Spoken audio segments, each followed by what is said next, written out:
All right, well, let's get started. It's the 11th meeting of the 142nd Council of the Corporation of the City of St. Thomas. We are here on Zoom again tonight, and we'll be talking about how next week we won't be, I hope.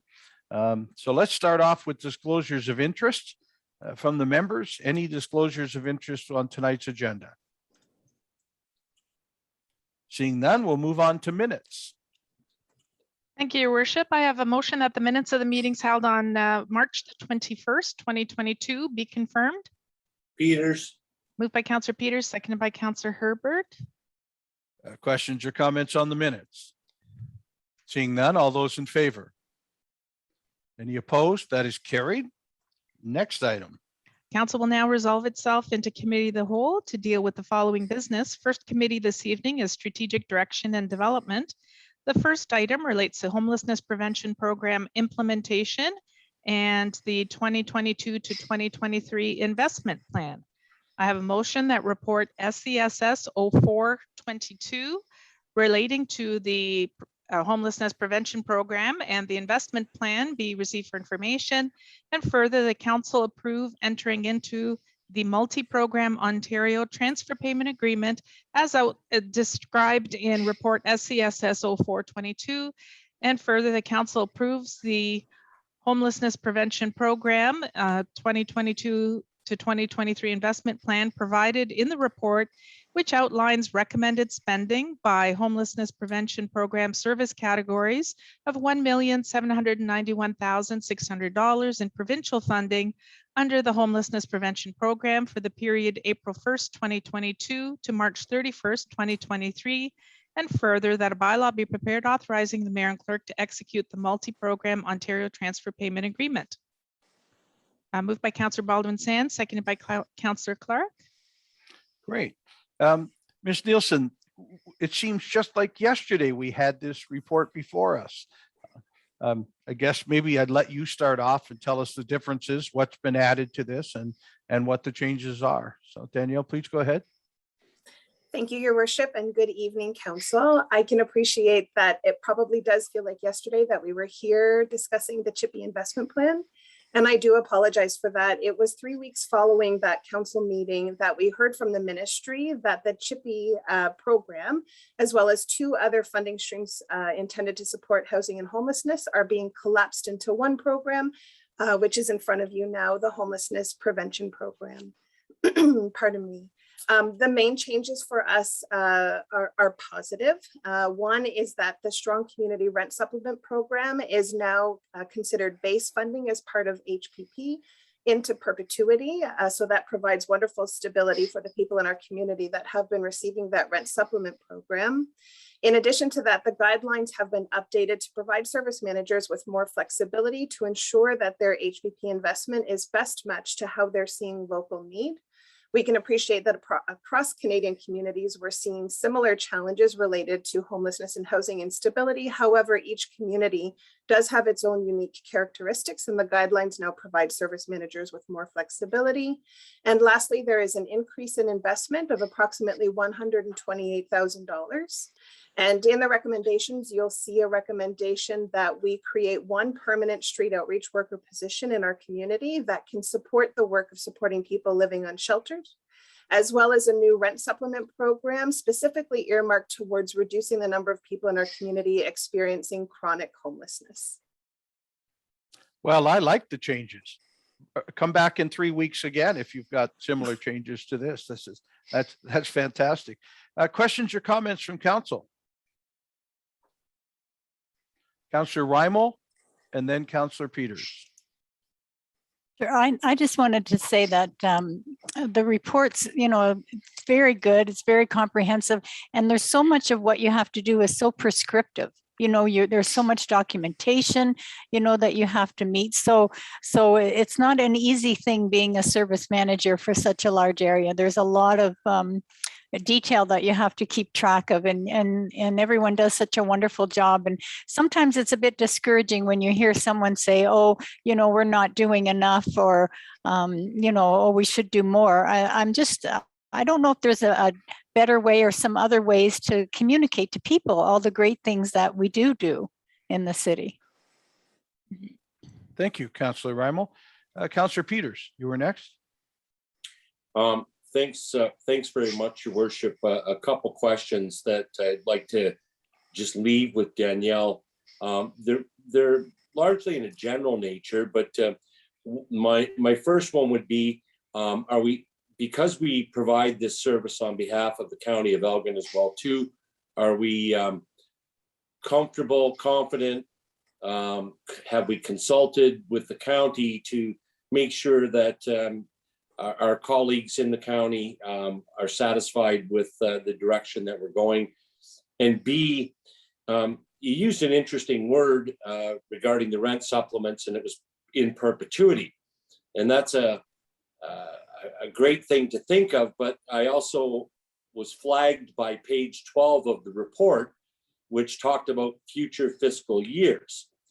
And this is a wonderful program. These are great things that are being done in the community, but these are things that these are programs that are funded by the province that can change with the stroke of the pen by the province. And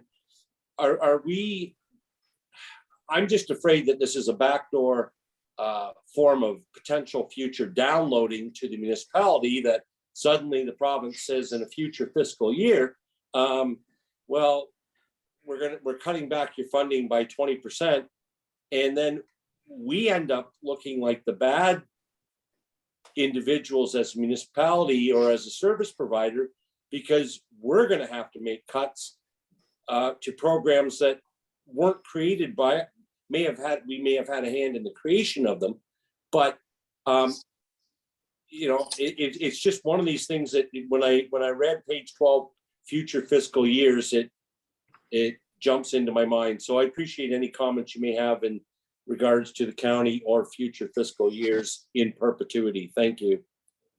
Ms. Nielsen.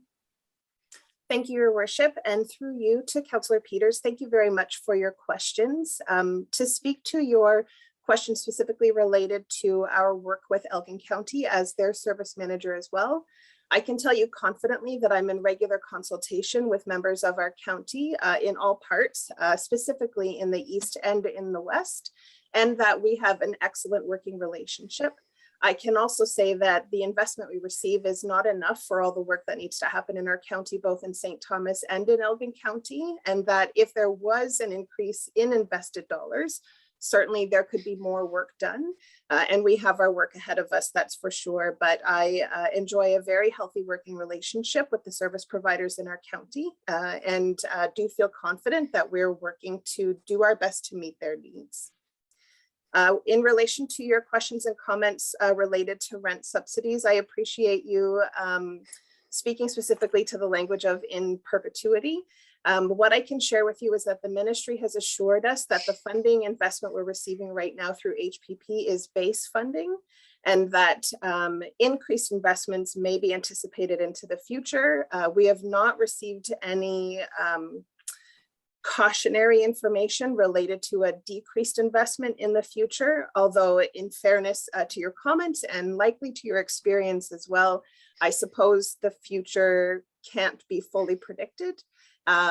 Although for now, I would say that we've been given the confidence to move forward with knowing that our HPP is base funding in hopes that there will be increases in the future. Super. We'll go to Councillor Baldwin-Sands and then Councillor Clark. Thank you very much. And thank you very much for this report. My first question was pretty much the same as Councillor Peters in regards to the county-city relationship and the merging of these three services. The next question is more internal. What has happened in the past is the developing of silos. Do you feel that with this new way to look at this program with the merging of these three services will help to prevent the developing of silos within our communities in regards to the service delivery of these programs for our citizens? Ms. Nielsen. Thank you for your questions, Councillor Baldwin-Sands. I can say that the merging of these three portfolios, it certainly won't increase any silos in our community. I would say that it provides the opportunity for our social services office to work closer with community service providers now that our strong community rent supplement program falls under the same portfolio. But as I've shared with council in the past, I find this community to be quite collaborative and very easy to work together towards solutions. So I only anticipate that the merge could further enhance that work together in community and certainly wouldn't work against it. Thank you. Next question, if I could, please. Sure, go ahead. Thank you. This is from a personal perspective, is that I've noticed in the report with some of the organizations that are involved, they have strong volunteer networks. How can you see this new type of focus helping with the volunteer groups that are working together, mobilizing, and the work that's being done on the ground by these volunteer organizations be enhanced with this new format for these organizations? Ms. Nielsen?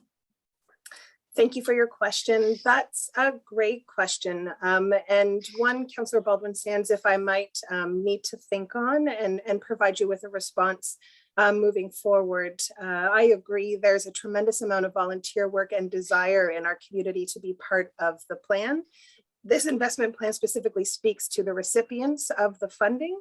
And that does extend itself certainly to the volunteers within those organizations that are receiving that funding. But I think your question certainly deserves more consideration. And I'd be happy to do that and to provide you with more information if that's okay. Great, thank you. And one last question. Certainly. What are the ways we're going to communicate this out to the agencies and to the public? Because we have in the past been receiving concerns from the public at large in regards to how we as a community are helping and extending a hand out to provide these services. How are we going to communicate this new service delivery system as you were out by merging these three services? How are we going to communicate that out to the community at large? Ms. Nielsen? Through your worship, and to Councillor Baldwin-Sands, also another wonderful question. Pardon me. We have already been in direct contact with our formerly known as CHIPPY recipients, moving forward our HPP recipients, to let them know what the recommendations were coming forward to council and how it might impact them, which is minimal right now around their current investment.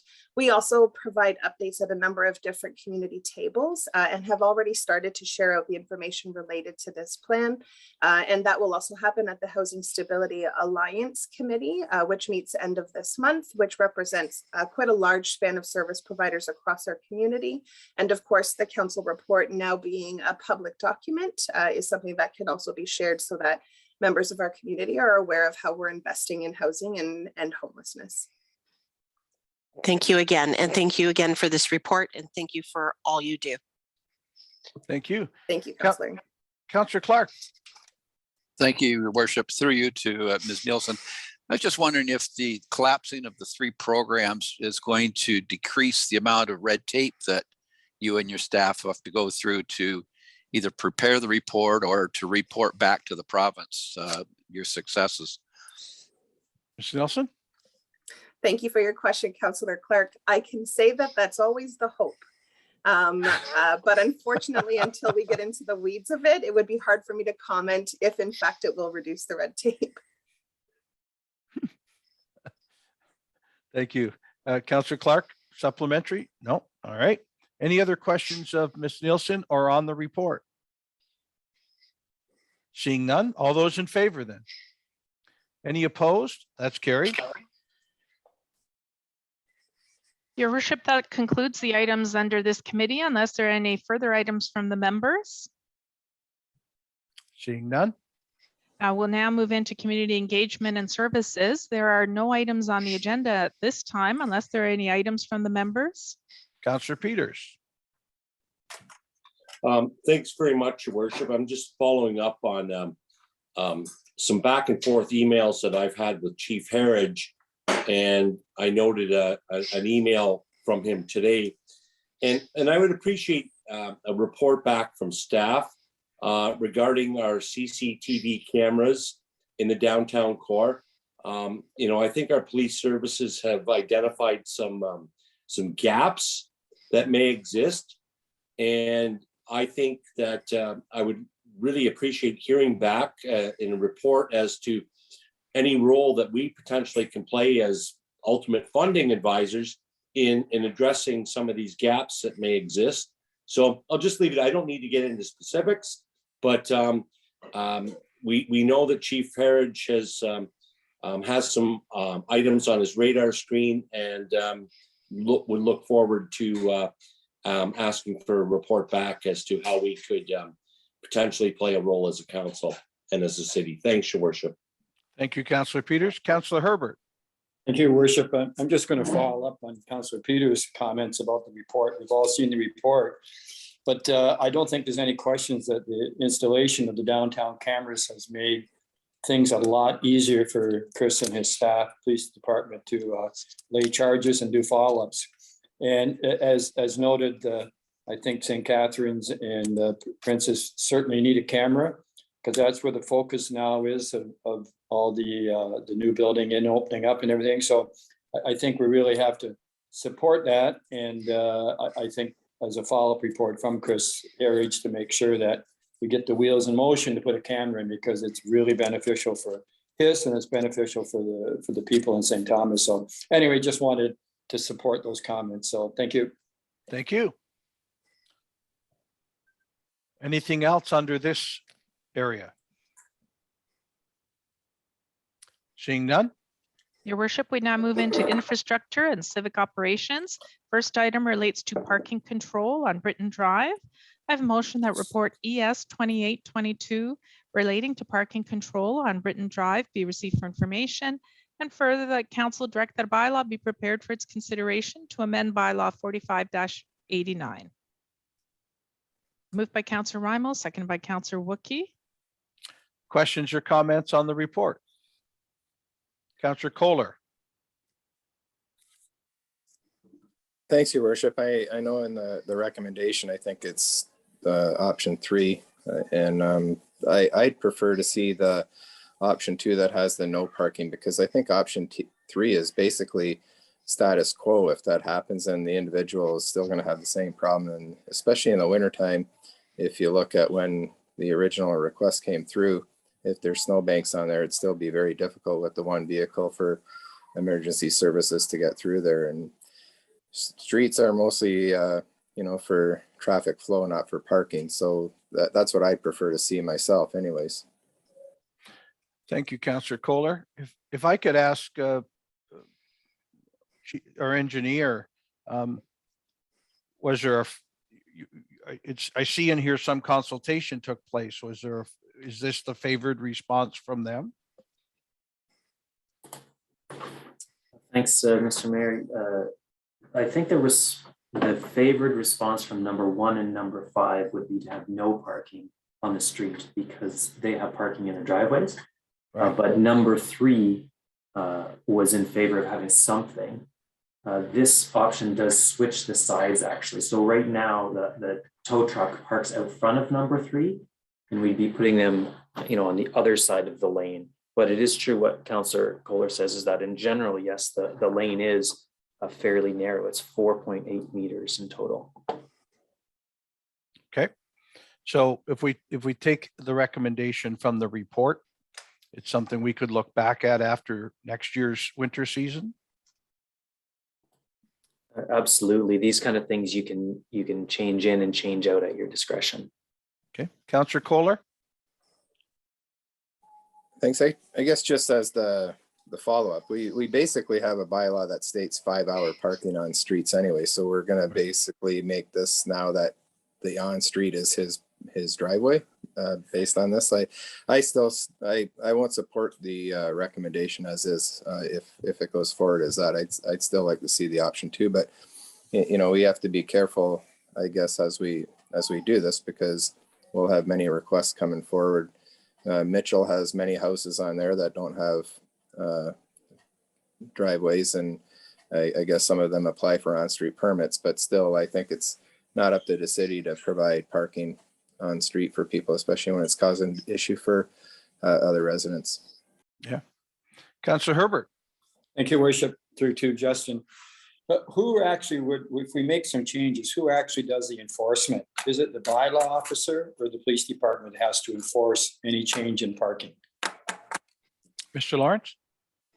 That would be bylaw officers now. We take care of the overnight parking, and yes, if we said no to on-street on Britton, then we would award an overnight parking permit to this owner number 3 on Redan Street.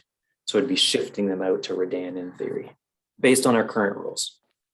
Okay. Thank you. Councillor Peters. Thanks, Your Worship. I think probably the vast majority of citizens of St. Thomas have no idea where Britton Drive is. And next to King Street, it is probably our smallest street in the city. And to me, the issue has been more around the vehicle that is parked on the street. I think, this was a private lane. The deed of number 3 said part of the deed allowed for parking on the private lane, which then subsequently gets assumed by the city and becomes a street, 1999-2000. But to me, the challenge is the vehicle that is parked on the street. I think if it was an automobile or a small pickup truck, I don't think we'd be having the issue. And and this is where I share some of the same concerns as Councillor Kohler, is that we satisfy 2 neighbors. One neighbor gets satisfied, but it really doesn't satisfy the other 2 neighbors in the end. And we're being asked to play judge and jury on an issue that historically we didn't have to deal with. But I guess I'm prepared to let's let this go for another season and see if this works. But I think we may be revisiting this just because of the size of the vehicle that we're dealing with. Thank you, Councillor. Councillor Herbert. Thank you, Your Worship. Just one follow-up question. Has any effort been made to speak to the tow truck operator to see if they could come to a compromise and move the truck out of the way? Or has there been no effort in that to help solve the problem?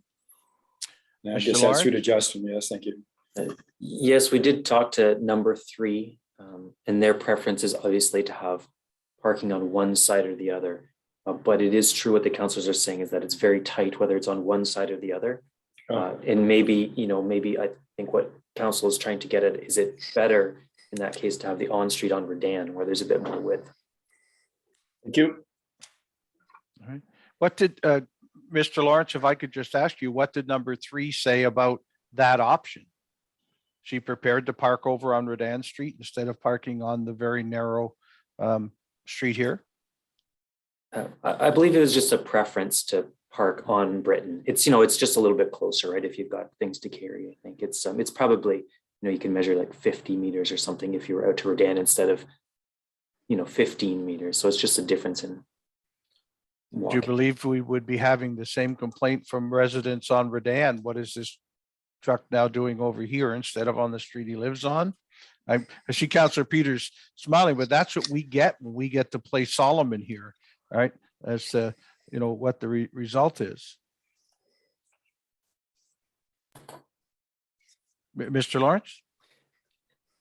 It's possible, you could have a complaint from someone because they'll see a tow truck basically parked, out front of their house every day. But, that can happen anywhere where we have overnight parking, I guess, right? You could have there's 150 permits around the city, so. Yeah. Councillor Kohler?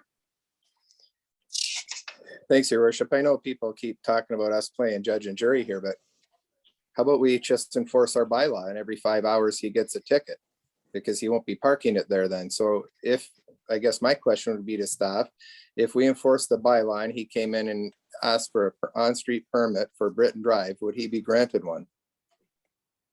Mr. Lawrence, I think you said he'd be granted one on Redan, not on Britton. Okay. Yes, so we would be essentially issuing an overnight parking permit for Britton, and then he would be in compliance, or would we be issuing it for Redan? Council could choose which the 2 you'd want to do, I think. Okay, not sure I completely understand, but further questions or comments? Seeing none. All those in favor of the report? How many opposed to the report? I think that fails. Sorry, Your Worship, I just didn't catch all the Which people who ones? were opposed. Opposed. Let's do opposed again then. 5, okay. But your worship, we do then need to, I think, provide some direction back to Yes. staff. That was That's going to what be I was- next. Yep. I was gonna move a motion that option 2 be proposed. Okay. Do I have a seconder for that motion? Councillor Herbert is seconded. Questions or comments on that motion? Seeing none. Those in favor of that motion? That looks like 5 carried.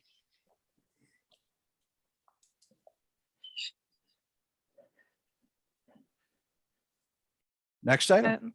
Your Worship, the next, the next order of business, new business, same committee, options for upcoming waste collection services. I have a motion that report ES 2022 relating to options for the upcoming waste collection services RFP be received for information, and further the council endorses these options for the upcoming RFP for curbside waste collection. Moved by Councillor Wookie, seconded by Councillor Clark. Questions or comments? Councillor Peters? Thanks, your worship. I realize this is all about the issuance of an RFP, but some of my questions will relate to, I don't know, potential shopping lists in the RFP. Like, personally, I don't think weekly compost collection is going to work 52 weeks a year. Weekly compost collection would work really well from May 1st to November 1st, but we could probably go to monthly in the winter time. So I'd be curious to know from Michelle's perspective whether there's some flexibility even to go further on how compost collection would work. My second question, your worship, is I read in the report that the cost prohibitiveness of going to bins for garbage, similar like Central Elgin has done. I get that, but I'd like to know about bins for recycling. I've had more high winds this winter that have blown every blue box on St. Catherine Street down the street. And there's been nothing to collect because everything blew away and blew to somebody else's yard. And so I'd be interested to know about bins for recycling, similar to the same style as our green bins and what the costs of that is. I support the elimination of Christmas tree collecting. If you can get a Christmas tree to your house, it's just like getting a new couch to your house. You should be able to get rid of your Christmas tree or your couch to your house. So secondly, not so much with this, but it fits in. A real irritant of mine is shopping carts. Is there any way to include abandoned shopping carts into some sort of collection program that we collect these things and, I don't know, hold them for ransom? They've got to be worth $1,000 a piece or more to a grocery store, but they just get left everywhere.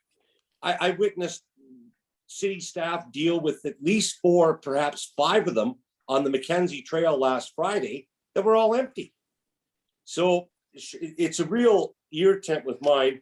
My final question would be regarding public space collection in the report. And it makes reference to pathways. And to me, it not flies in the face, but it relates to a report we're about to deal with regarding our walking trails in the city and our carry in, carry out policy, which I don't agree with. I think, but how do we make sure that a policy on waste collection that's going to look at public space collection and pathways relates to a policy we're about to deal with regarding collection on pathways. So those are my questions. Thanks, Your Worship. Thank you, Councillor Peters. Further questions or comments on the waste report? Councillor Burgess, go ahead, please. Thanks, Your Worship. I agree with almost everything entirely that Councillor Peters just said. I'd just like to add, I'm keen to see some education or some thoughts on the bag tag policy and reducing the amount of garbage that properties can put out at the curb. I think like right now, 104 bags a year is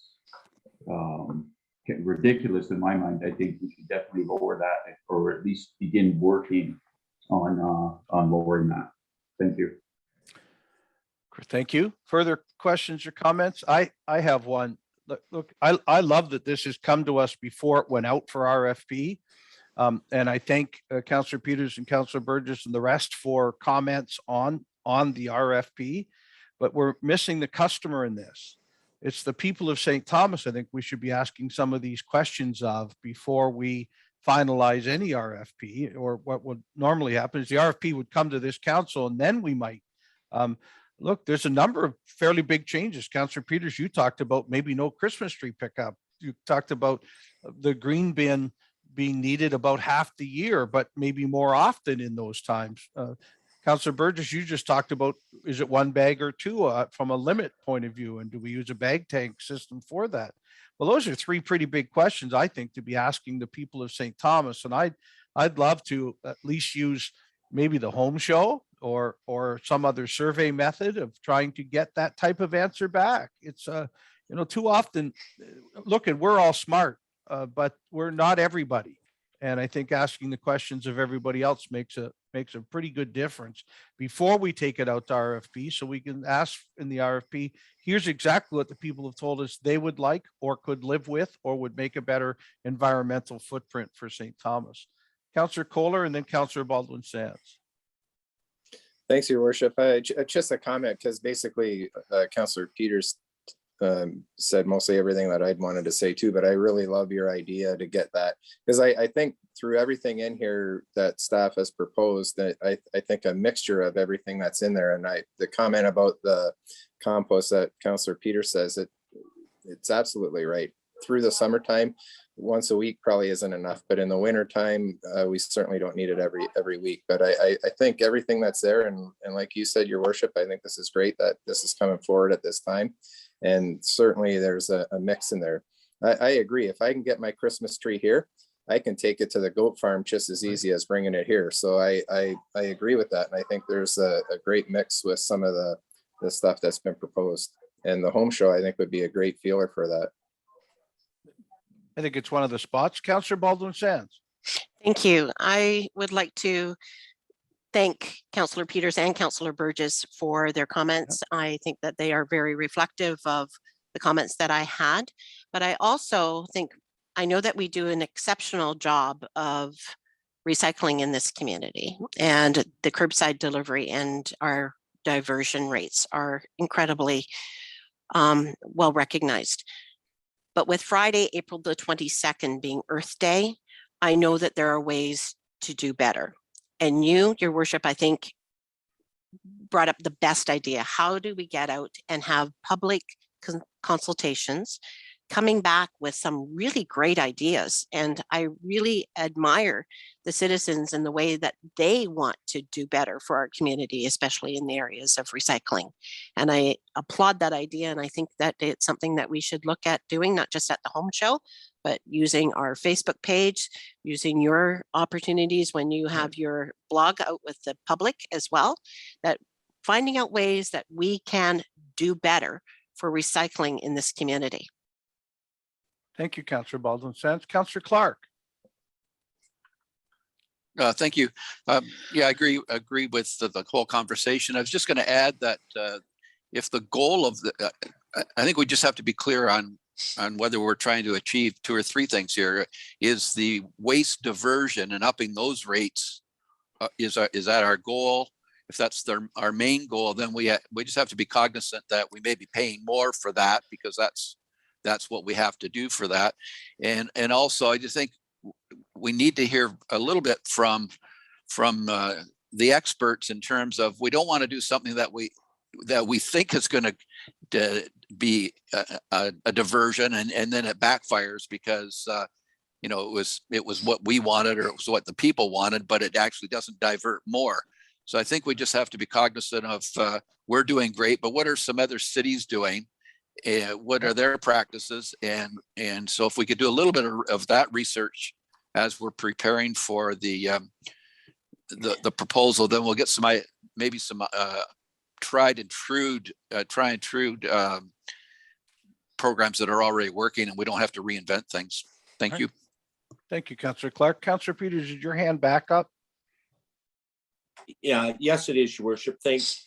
The other question that I would have in all of this that I would appreciate knowing going forward as we're going to be looking at a long-term contract is I'd appreciate what is the status of Green Lane landfill. We've enjoyed access to that. I don't know what the capacity, the future capacity is on the landfill, whether Toronto is, I've driven by a couple times and they made another big hole out there. But I'd be interested to know, as we are making commitments for our own residual waste that is going to have to go into a landfill site, where do we stand on long-term capacity within the existing Green Lane landfill? And if that, and goodness forbid, that fails, then where do we go? Councillor Peters, thank you. Further questions or comments? Mr. Lawrence. Thank you. You're going to have to do everything we just said, and some of it's contradictory. How are you going to do that, sir? No, I think that council's hit the key points exactly. We definitely want to get out to the public and see what their interests are. But at the same time, we have to do the RFP to find out what the costs of those options are. Right. So the intent is to get a base bid for our status quo, and then to have options. And then council can decide with the cost of those options compared to the interests of the people and your interests, what we want to move forward with. So the idea is that the consultation and the prices kind of come together before we do the award. And that's absolutely the key aspect of waste management. Super. Sounds like we're in the right place. Further questions or comments? Seeing none, those in favor of this report? Any opposed? That's carried. Good discussion. Next item. Next item, Your Worship, is appointment of an engineer for the Mills Drain report. I have motion that report ES 2622 relating to the appointment of an engineer for the Mills Drain be received for information, and further the council endorses the request for an engineer's report for the Mills Drain as per section 84 sub 3 of the Drainage Act, and further that John Spreet of Spreet Associates Limited be appointed to prepare an engineer's report for the Mills Drain. I moved by Councillor Reimel, second by Councillor Wookie. Questions or comments? Well, I guess I have one, Nathan. Must we appoint an engineer for this? Is that a part of provincial legislation that because we're closing this drain off, we have to appoint an engineer for the advice? Yes, Your Worship. When we circulated the notice that we are going to abandon the drain, Municipal Election Elgin allowed them the opportunity to request an engineer's report be prepared to basically establish what any future costs and maintenance will be for the remainder of the drain. And so it's definitely within legislation to follow through with this report. Okay, so we basically have to do this. Other questions or comments? Seeing none, all those in favor? Any opposed? Carried.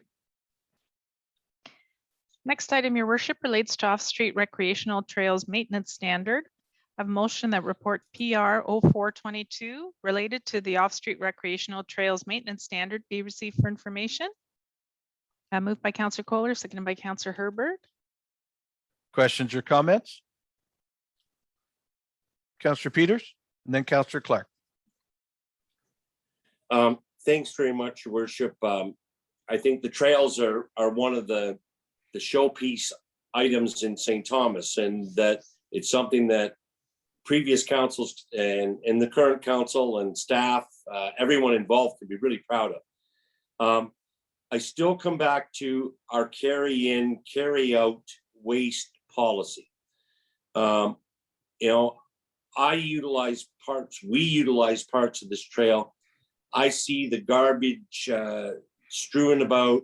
I see the doggy bags of stuff turfed into a ravine. It's really convenient when you just get past Alma College and you're walking towards Palm Street and you've got a ravine on either side of you that things just disappear, or people think they disappear.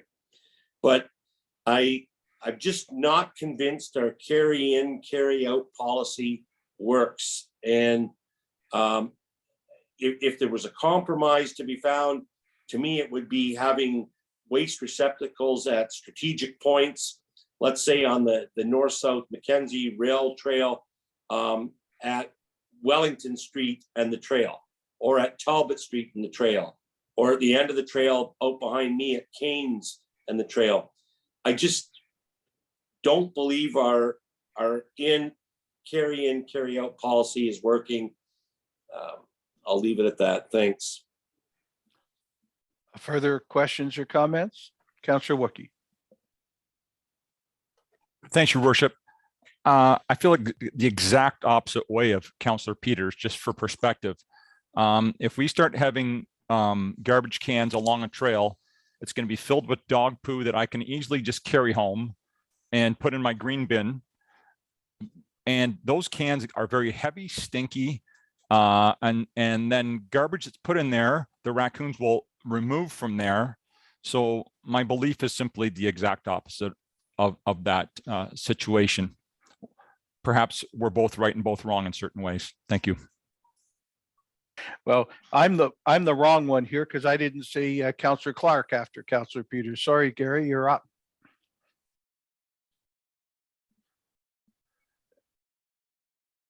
And you're on mute. I'd like to commend staff on the report. I walked the Lake Margaret Trail daily, and nothing but kudos from the citizens daily on the winter maintenance, the overall expansion of trails, just the whole program that we as a council have endorsed with a number of very good partners. I would just like to concur with Councillor Peters. I'd love to try a pilot project someplace along one of the trails and just see whether or not which Steve is correct, because that is the one thing that when I'm walking the trail that I hear from people, and they are discouraged by some of the waste, and they'd love to see whether or not their friends and neighbors would use it. So a pilot, I think, would be appropriate. Thank you. Thank you, Councillor Herbert. Thank you, Worship. I too have the same thoughts that we've talked about this now for 2 or 3 years. And we keep saying we have a policy, carry out. To me, it's not working. And I agree that maybe a pilot program for a summer or whatever for a couple of strategic spots, just to try it out and see.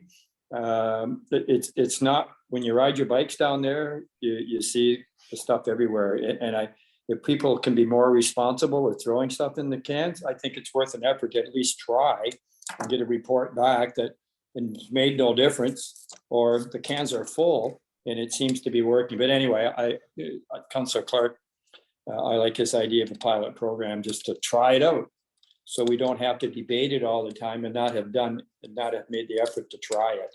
So anyway, just my thoughts. Thank you. Thank you. Further questions or comments? I have a question also on the carry in, carry out. Some of this stuff is because it's hard to get to trash pickup in a barrel halfway down a trail. So it would have to be at an end of trails. Am I correct? Ms. Jefferson or Mr. Bray, whoever wants it. It's not just as easy as putting a bunch of cans out and having somebody come by once a week and empty them. Thank you, Your Worship. We can certainly look at high areas for litter and put those cans in place and test them out if that's what council would like to see. Okay. The second half of my comment on the trail maintenance standard came up from a call from a citizen this year on the snow plowing that we do on trails. And it's not the same as sidewalks because they are in fact trails, and many of them use them as ways across town and stuff. But for example, on a Sunday or on a holiday, we don't have snowplow operators for our trails. And it just happened we got a snowfall one holiday Monday this February, I guess it was. And so I had a conversation with Mr. Bray about it. And so that's part of what we need to make sure that our citizens know. We know for sidewalks that within the shortest period of time we'll plow their sidewalk. But for recreational trails, it really falls to the next business day as soon as we can. Am I correct in saying that the right way? Ms. Jefferson or Mr. Bray? Thank you, Your Worship. Yes, currently that's how we're set up based on our standard, but there's certainly the option to change that if council would like to see that. We only tend to run into this issue right around Christmas time and Family Day. That's the only time we see that the users are concerned about the clearance of the trails. So at most, though, we're talking about a statutory holiday or a Sunday followed by a statutory holiday on the recreational trails. And we're only falling into it once a year, or maybe not even each year it would happen. So changing our trail standards may be something that's maybe overkill on this. Councillor Herbert and Councillor Peters. You're on mute, or shout louder, Councillor. Yeah. Can you hear me? Anyway, I think we have to remember that 8-10 years ago, we didn't have this magnitude of trails. And I think we have to get away from the definition of trails. We define sidewalks, but we don't put trails into that same definition. And as you pointed out, people use the trails to get from one side of the city to the other. And I think we need to make sure that we get those trails cleaned as soon as possible, just like a sidewalk. So maybe it's something for a future budget item that has to be looked at. But I think the trails are just as important as the sidewalks anymore. So anyway, just my thought. Thank you. Thank you, Councillor Herbert. Councillor Peters. Well, thanks very much, Your Worship. And just following up on the issue that you raised is plowing. I can stand on my back deck and I can witness the Mackenzie Trail, and I can tell when we're out plowing. What I would love to see is there a way to better integrate the plows of the Parks Department and the plows of the city? Because a plow will come from the south, northbound up the old LMPS tracks, up the trail. It will have to stop at Kane Street because the trail doesn't go any further. And then it turns around and goes back southbound down the trail, even though it's already plowed the whole trail.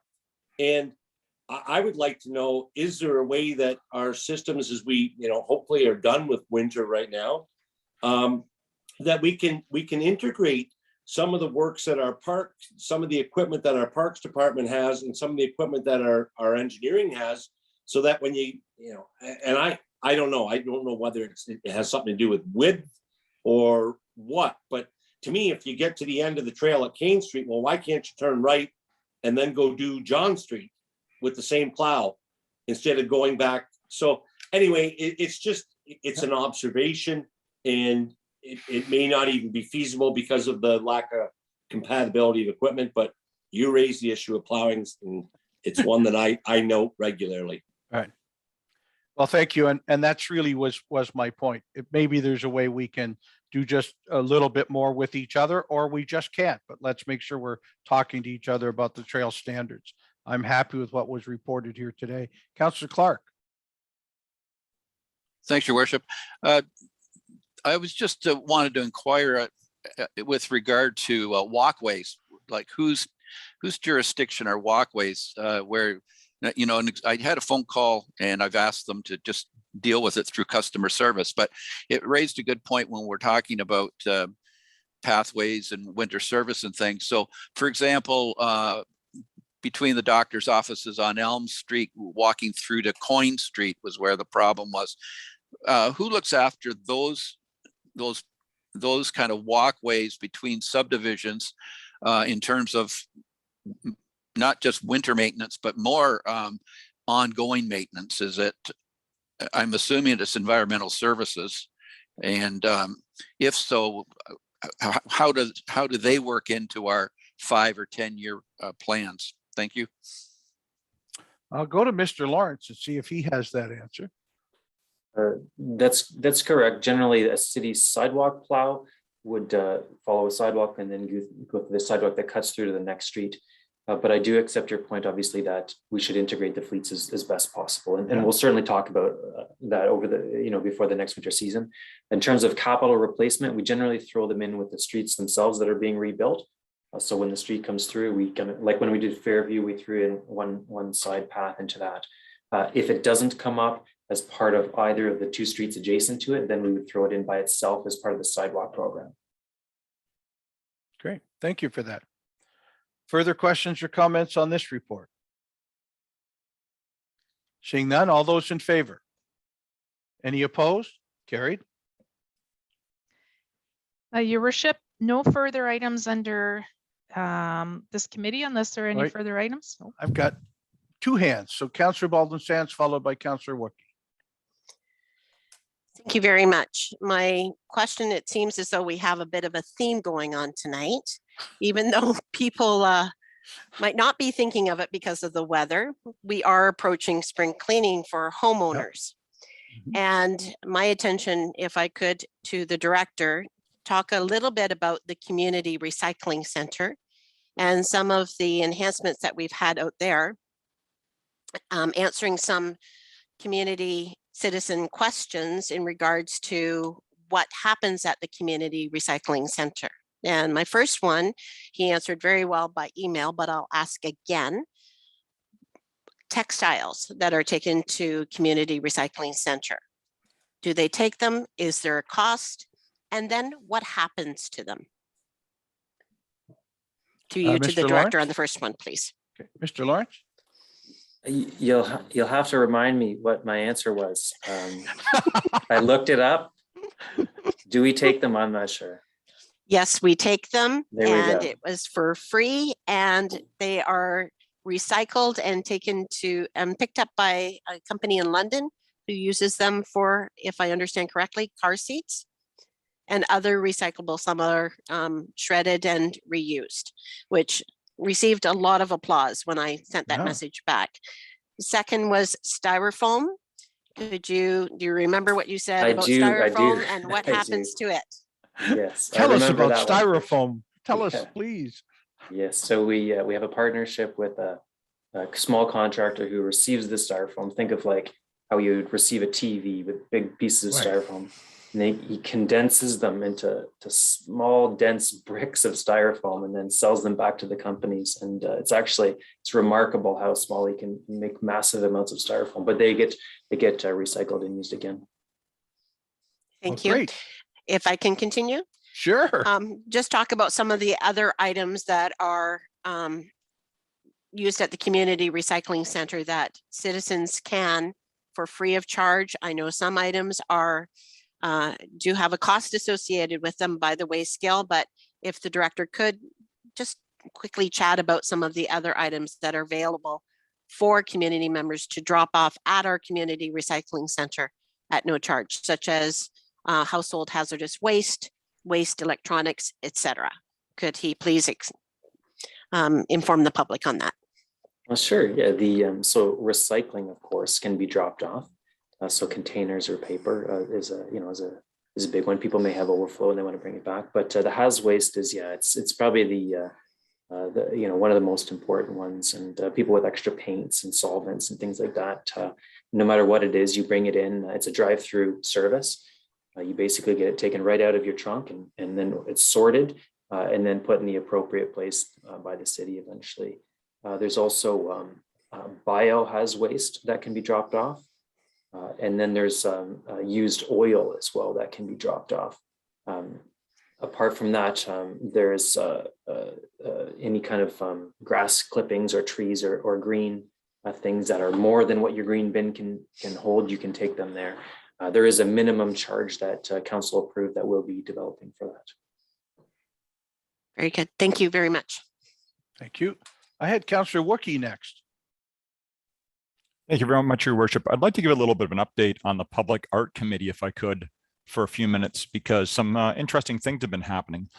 On March 15th, there was the deadline for an RFP for a piece of public art that will be in a roundabout at Keynes and St. Catharines. And the committee, chaired by Laura Warmke, myself, John Allen, Tim Hedden, with support from April Gazda, with the support and involvement of the engineering department, environmental services department. We looked at these submissions. There were submissions made and they were graded. They were done independently with a matrix. It was transparent, professional, in depth, and we separately submitted our matrices to Karen English, who organized this through purchasing, and came up with a winning bid. And I just want to say thank you to Environmental Services, to Karen, to April, and to the committee for the great work. This was an excellent collaboration between public art, engineering, and treasury. And that's the update for council at this point, and we'll be seeing a piece of public art appearing when that roundabout is done. And if anybody has any questions about that, I'd be pleased to answer that. Thank you. Okay. Anything else under this category? Seeing none, moving on. Next committee is Corporate Governance and Administration. First item relates to the 2022 municipal election. I have a motion that report CC 0622 relating to the 2022 municipal election be received for information. Moved by Councillor Baldwin-Sands, second by Councillor Rymal. Questions or comments? Councillor Peters. Thanks, Your Worship. We had a discussion at the last Municipal Access Advisory Committee. I appreciate the answers that the clerk's office provided to the committee, and I received, as vice chair of the committee, I received an email this afternoon, and I think it still would be appropriate to have Maria or John come to that committee, and that's going to be my reply back to the secretary. We just want to make sure that for those in our community that have any sort of disability and concern about privacy or access to voting, as we've got, morphed into different voting schemes. I believe Maria and John addressed everything that we had concerns with today, but I think we'd still like to hear from them. And I put that out. I support, let's keep moving this forward, but there may be some tweaking that comes back from the Accessibility Advisory Committee, and I just wanted to make council aware of that. Thanks, Your Worship. Thank you, Councillor Peters, for bringing that up. I'm sure that the clerk or clerk's office will help you with and continue to help you with answers for that. Further questions or comments on the municipal election report? There's some, fairly critical dates coming up. We want to make sure that the public also knows this, that this is the year of an election. There's certain dates you must, if you'd like to run for council or mayor, there's certain dates you have to meet there, and there's certain dates around the election on when you must, the last day you could file and when the election days are. If you would like more information, we will continue to post more on the city website and social media pages also. So thank you, the clerk. Thank you, Your Worship. I just wanted to, for the first time, to let the public know that they can check to make sure they are on the voters list, which is very important if you wish to vote. And that is www.voterlookup.ca. And so that has been available this entire time and continues to be available. And at this time, as much as we can, the website, the municipal election website has been updated. There are new forms for any electors that wish to become candidates. And there's also information from the Ministry of Municipal Affairs and Housing, such as voters guides, candidates guides, etc. And we will as well. We have other reports coming up, and we will continue to provide as much information as we can through a variety of media, including advertisement in the local papers, social media. We will be using radio as well. Thank you, Your Worship. Thank you.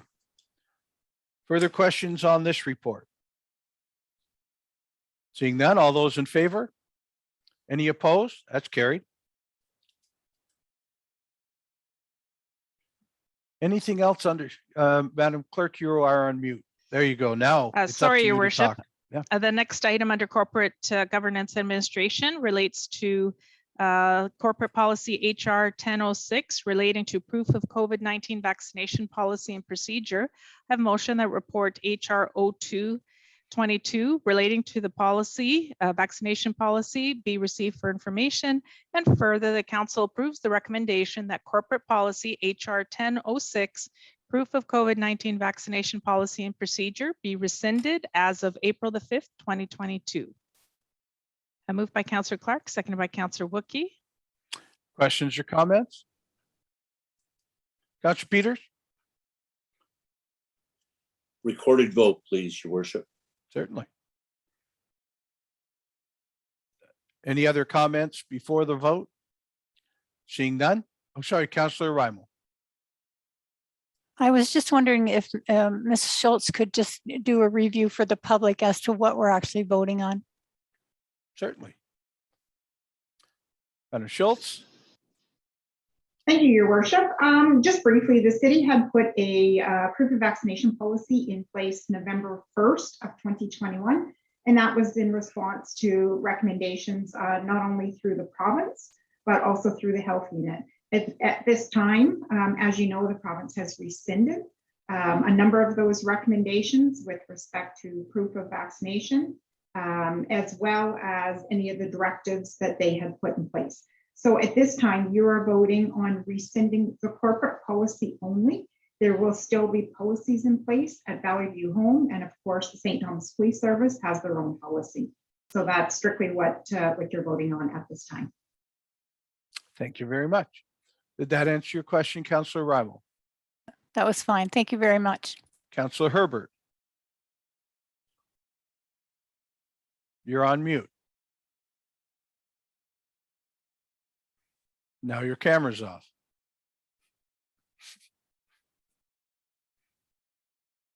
You're still on mute though, Jim.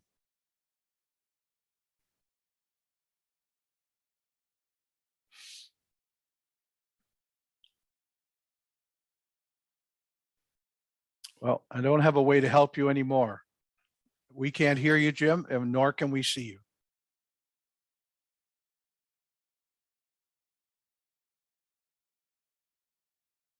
I can do nothing but move on, I think. Councillor Herbert, one more chance. We're still waiting for you and we can't hear you and you're on mute. Now your face is back.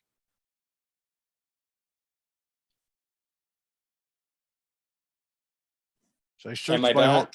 there you go. I heard I you. had to sign out and come in. Something happened. Anyway, We missed you while you were gone. Yeah. But my quick comment is that I'm just concerned at how the world is changing again with another variant rolling through with everybody. And I'd hate to think that we're dropping the requirements, and then all of a sudden in 2 weeks, they recommend that we put these policies back in place. And personally, I think it's a good thing to keep it in place, because I'm just concerned. Now, I don't know what other municipalities are doing. I know they're basing all these guidelines on on the health, Ministry of Health. But I just feel that we could be more proactive by keeping it in place and by dropping it right now. So anyway, those are my comments. So thank you. Thank you, Councillor Herbert. Councillor Clark.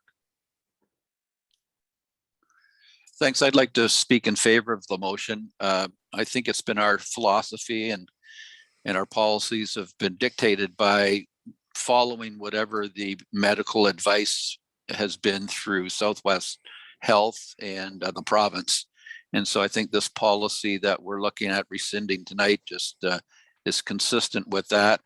And I understand Councillor Herbert's concern, but I think that would be something that the province would look at and Southwest Health would look at again over the next few weeks, and we can address it as conditions change. Thank you. Thank you. Councillor Kohler, then Councillor Rymal.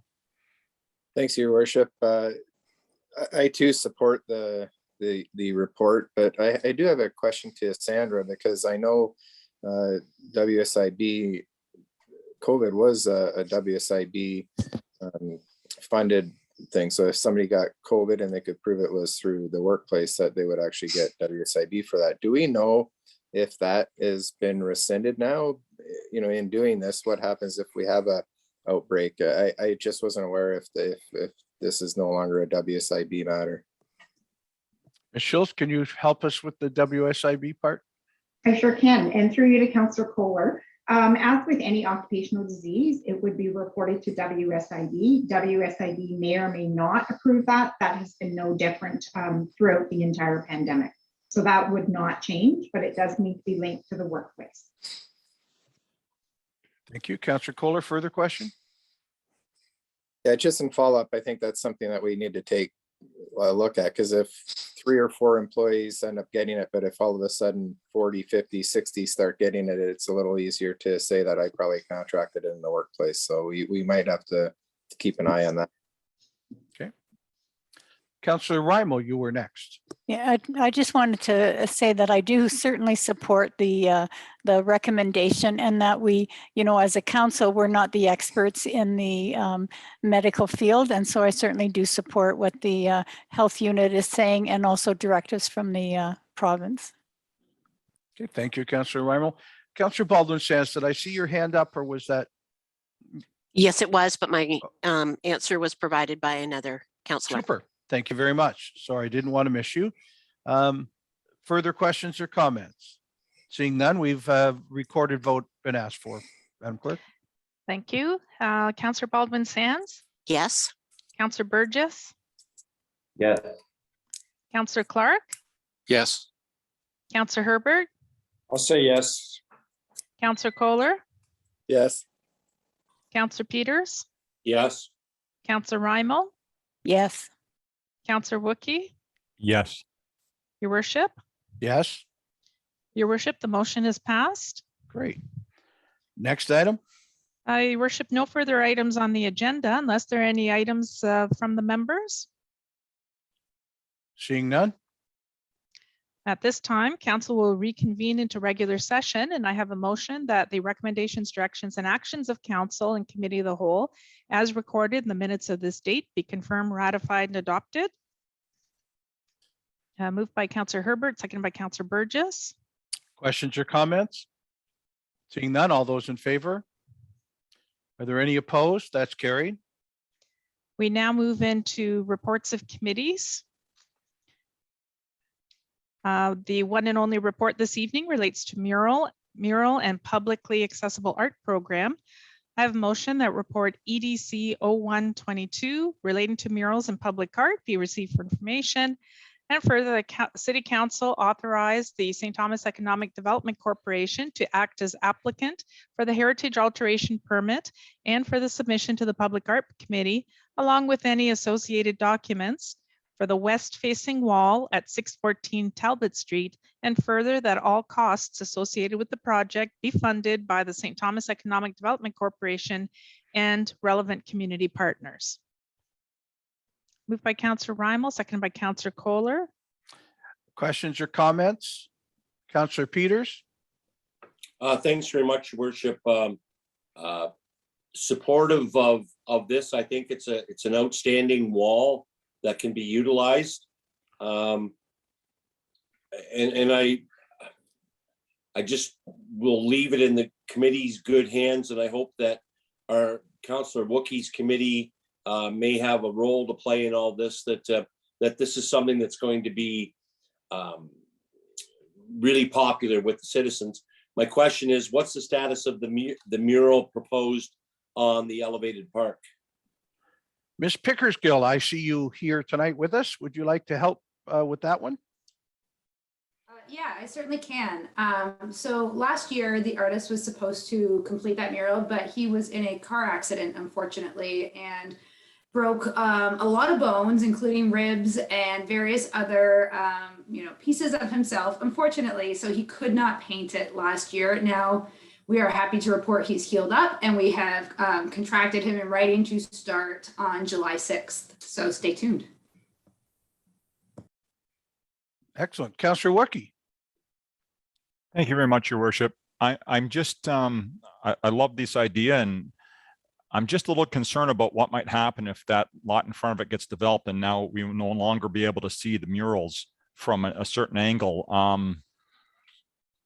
Just any comment from staff, perhaps EDC, perhaps someone else, about the status of that lot and whether it's developable, if that's a word, and the chances of that happening. I just hate to have such beautiful artwork then not be able to be seen. Thank you. Thank you, Councillor Wookie. Ms. Pickersgill, do you have a comment on that? I know it's been discussed as part of this mural project. Okay, yes. Yeah, I would say that, although we don't know the status of what's going to happen with that lot from our point of view, it's something that we are targeting. Murals can have a 5-year lifespan, a 10-year lifespan. We hope that this lasts a long time. But in all things, we really want to just engage our population and give them something to see and enjoy right now. And if it does happen to get blocked down the road, that's a risk, I guess I would say, we're willing to take, so that we can, encourage people to come to our downtown and enjoy our mural program at this moment in time. More information as it comes in on that lot and to be developed, that might, influence our decision. But where we stand right now, we look at, that big long wall that's pretty visible in our downtown. And I believe there's a graphic attached to sort of the proposed idea.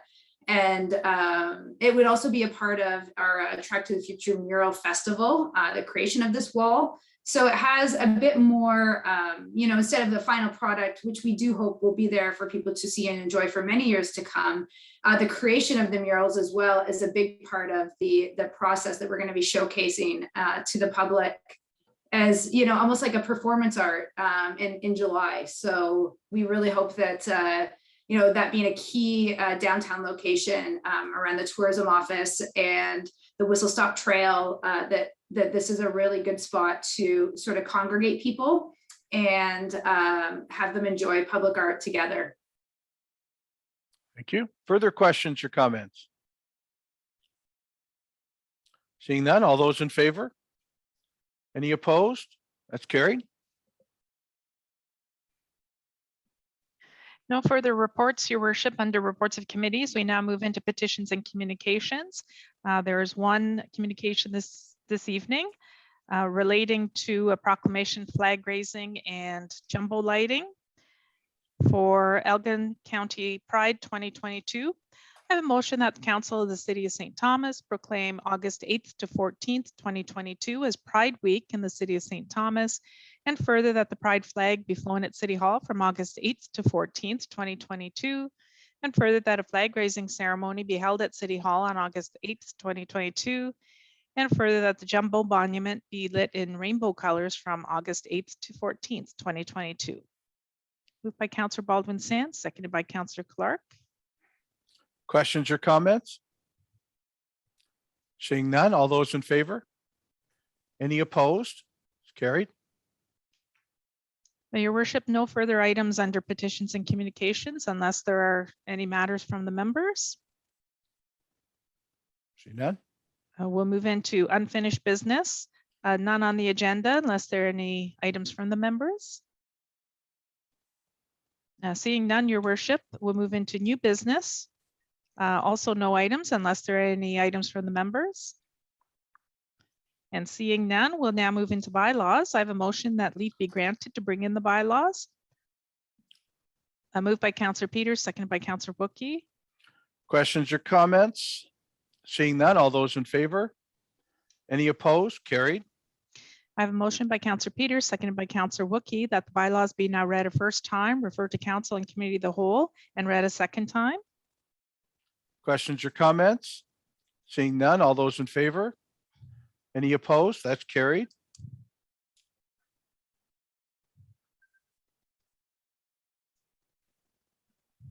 First item, please. First bylaw is a bylaw to confirm the proceedings of the council meeting held on the 4th day of April, 2022. Please note I cannot see Councillor Peters, Herbert, or Clark, so if you do have an objection, please call it out. All those. Thank you. All those in favor? Any opposed? Thank you. It carries. Next item, please. Second bylaw is a bylaw to authorize the mayor and clerk to execute and affix the seal of the corporation to a certain agreement between the city and Performance Communities Realty Inc. This relates to a condominium proposal at 49 Royal Dornoch Drive for 20 semi-detached units and 20 multiple attached units. Thank you. All those in favor? Any opposed? That item carries. Next item, please. Third bylaw is a bylaw to assume certain lands as part of the public highway known as Park Avenue. This relates to property owned by Novi Construction Limited. Questions or comments? Seeing none, all those in favor? Any opposed? That item carries. Next item, please. Fourth bylaw is a bylaw to authorize the mayor and clerk to execute and affix the seal of the corporation to a certain agreement between the city and Performance Communities Realty Inc. This is for the provision of private property waste collection at 49 Royal Dornoch Drive. Questions or comments on the motion? Seeing none, all those in favor? Are there any opposed? That item carries. Next item, please. Fifth bylaw is a bylaw to appoint a bylaw enforcement officer, being Cody Montgomery. Questions or comments? Seeing none, all those in favor? Are there any opposed? That item carries. Last item, please. Sixth bylaw is a bylaw to appoint a bylaw enforcement officer, being Stephen Rowley. Questions or comments? Seeing none, all those in favor? Is there any opposed? That item carries. Your worship, I rise and report the successful passing of the 6 bylaws. Thank you. Your worship, I have a motion by Councillor Peters, seconded by Councillor Wookie, that the report of council and committee of the whole on the 6 bylaws be received and adopted, the same be read a third time, engrossed, signed by the mayor and clerk, sealed and numbered. Questions and comments? Seeing that, all those in favor? Any opposed? Carried. Next, we move into public notice. 3 notices this evening. The first one is notice that administration intends to introduce a report at the April 11th, 2022 council meeting requesting approval of an unbudgeted expenditure relating to the purchase of a new road plow and a new sidewalk plow. The second notice is that administration intends to introduce a report at the April the 11th, 2022 council meeting requesting approval of an expenditure increase related to the purchase of a new airport snow plow. And the third is that administration intends to introduce the inclusion of administrative fees as part of the lot maintenance bylaw to be considered at the April 11th, 2022 council meeting. No notices of motion this evening. Your worship, that concludes the open session. At this time, I have a motion that this meeting be closed to deal with 2 matters of proposed or pending acquisition and disposition of land. If I could have a mover and a seconder. A move by Councillor Burgess, seconded by Councillor Herbert. Questions and comments? Seeing none, before I call the vote, I'll remind the public at home, this is the end of our public meeting tonight. We'll be going in camera to discuss a couple items, so we won't come back to the public. We'll simply come back to adjourn. Members of council, you know the drill. There's another connection you need to make to go to the closed session. So after we vote on this motion, please do so, and we'll see you on the other side. All those in favor? Any opposed? That's carried.